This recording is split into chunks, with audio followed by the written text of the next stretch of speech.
I quit my job as a hotel receptionist after checking in these guests. I've never told anyone about this before. Sometimes I wonder if it was even real, what went down. I'm still coming to terms with the event, and after trawling tons of communities, this was the only one I could find with experiences that even slightly resembled mine.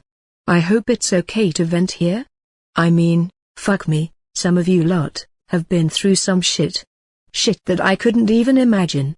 Maybe you'll be able to help me with mine. I hope so anyway. It started on a night shift at work. I was working as a receptionist at a well-known hotel chain. It was a great gig for people watching, but terrible for pay. Worth noting, even if that wasn't the reason I quit. The hotel was in a rough part of town. It was one that was more frequently used for business stopovers and people visiting family or friends. There were almost no tourists in the area at all, even in summer. It was a desolate, failing place that was supplemented by the income from the bar, that had become a major drinking hotspot for locals.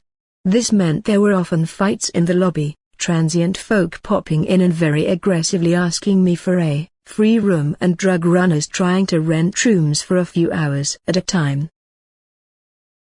In short, I was no stranger to weird shit. But none of that was anything like this. It was a few minutes before the check-in cut off on an unusually quiet night, and a family walked in. They were a true nuclear dream. Mom, Dad, daughter and son, all perfectly groomed and dressed as if they were heading out golfing, despite it approaching midnight. Usually the late-night check-ins were very different. I don't like to judge, but it wouldn't be a lie to say they were often drunk, drugged up, or had a notable mark where they'd removed their wedding ring, as they paid for a night with a beautiful girl. In fact, I don't think I'd ever seen a family of four at that sort of time. The family didn't have a single piece of luggage on them, and were all smiling vacantly. Instantly, I found something off about them, something creepy that set my teeth on edge. They made a reservation for one night under the name Marley. Only the guy spoke, and he said his name was Bob. Great, I thought, there is a sense of humor. Maybe they're just a little tired. I laughed, but he didn't get the joke. It's like he had no idea why I was laughing. Who hasn't heard of Bob Marley? Especially with a name like Bob fucking Marley.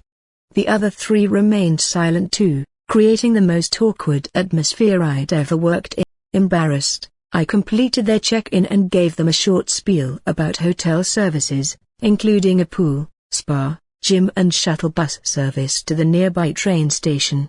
Any plans while you're in the area? I asked, like I do with every guest. No plans. Bob scanned my shirt for my name tag. Kelly. As soon as he'd addressed me, he went back into static position, an inhuman smile still plastered on his face. His wife was the same, blankly looking through me as if there was something really interesting on the wall behind my head. I was starting to internally lose my shit.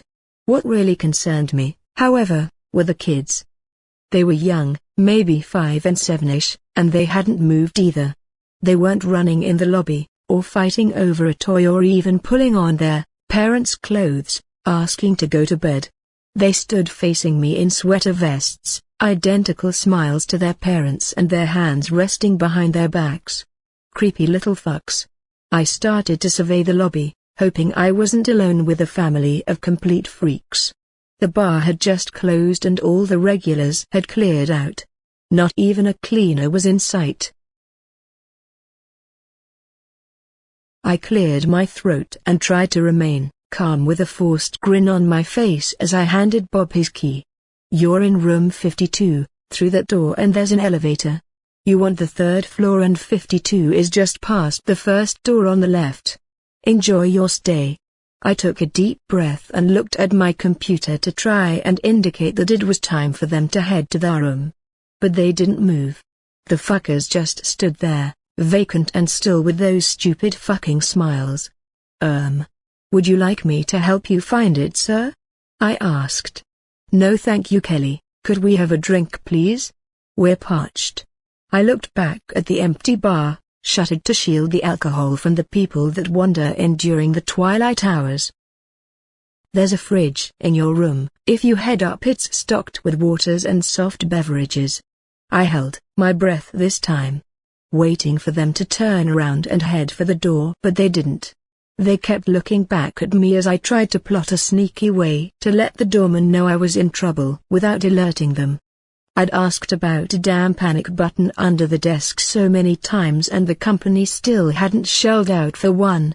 As my heart thumped in my chest, I cursed them. After what felt like a few minutes or silent stare out, Bob finally spoke. Only one terrifying word, mind you. No. What was I supposed to do with that? No. What did he mean no? The bar is shut, sir. You'll need to head to your room for a drink. No. Again. Except this time it came from the wife. Her voice was raspy, as if she hadn't spoken in 1,000 years, instead favoring chain smoking. Mom, I'm sorry, there is nothing I can do. I'm happy to walk you to your room, but I'll need to get the doorman to man the desk. No. This time it was the daughter? This time she wasn't smiling. How can I help you all? I muttered, fear creeping up the back of my spine. A grin started to spread back over the little girl's face and I pushed my chair back a bit with my feet. The revolving door began to move. Cool. Please tell me I'm not too late for the bar? It was the voice of a harmless nuisance, Jasper. Jasper was a local alcoholic who came to the hotel every night to escape his loveless marriage, annoying but pleasant, and someone I didn't mind bending the rules for and making a coffee out of hours to help sober him up. Jasper, hi. I'm just with some of our guests at the moment, take a seat and I'll be with you. I hoped with Jasper here the family might move on. I was misguided. Are you going to let him have a drink? Bob asked, seemingly closer to the desk than he had been before. No sir, drinks are in your room as I said before. What do you mean no cool? Please. I'll be good, I promise. Jasper shouted from the background, not picking up on the subliminal distress cues I was trying to send him. I cursed him.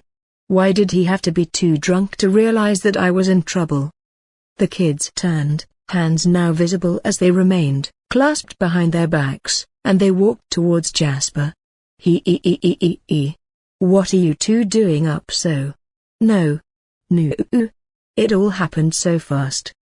The kids leapt face first at Jasper and the parents stayed at the desk, staring at me and keeping me paralyzed in position with fear.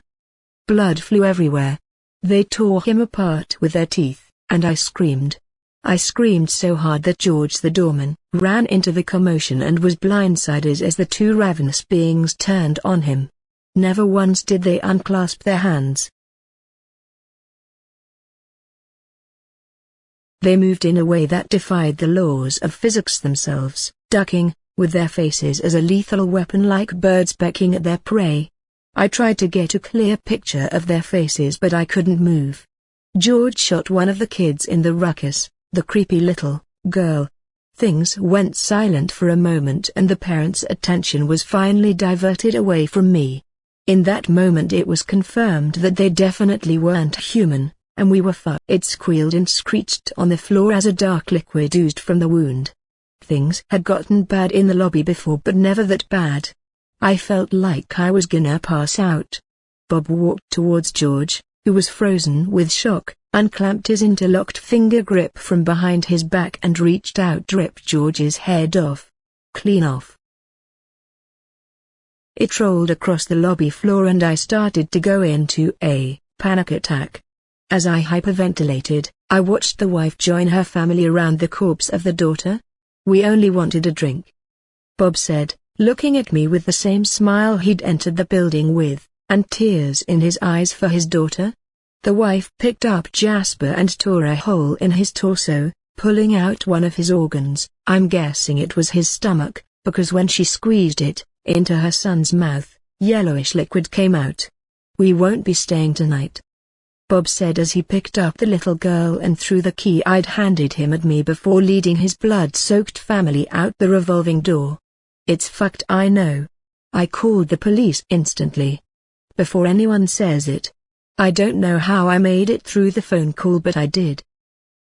I sat waiting for them, clutching their sheet that Bob had signed Mr. Marley. I had that and the CCTV to hold on to. They had to believe me. But the Marleys didn't show up on the CCTV. The event did. And the police sure as fuck couldn't explain what ripped George and Jasper to shreds, or what I was taking to and handing a key to, but they had two gruesome bodies on their hands and were desperate for someone to blame. They couldn't appeal to the public. The details were too strange to be made a spectacle of, so you won't find any articles on the net. They tried to pin it on me, but the footage proved I couldn't have done it. I spent months in lengthy interviews, with them trying to coerce a confession out of me. They even ran handwriting analysis on Bob's signature to prove I hadn't faked it. They told me they searched for their family I described as the Marleys. The officer even joked that Bob Marley shouldn't be a tough guy to track down. Ironic, right? And wrong. They never found anything. I knew they wouldn't. Those people weren't people. They were something else. I never went back to the hotel after that night. Who would, right? It was a memory I wanted to forget, and for a long time I came close to managing it. It's been 6 years. Every time the phone rings, a small part of me wonders if it's the police with an update, but that part gets smaller each time. I'd moved on, started a business as a yoga instructor, and tried my best to put the trauma behind me. That was up until last week, when I received a postcard at home. At the front was a photograph of a creepy fish, and at the back was familiar handwriting I'd spent so long looking at, just to prove what happened to me was real. Hi Kelly, it's been a while since we saw you. We've had another child now to replace the one we lost. She's so parched. We'll be over to get that drink you owe us in due course. See you soon. The Marleys. I often wondered why they didn't kill me. And I wondered even more if they'd ever come back. Now I know I was right to wonder. Right to worry. Please, someone help.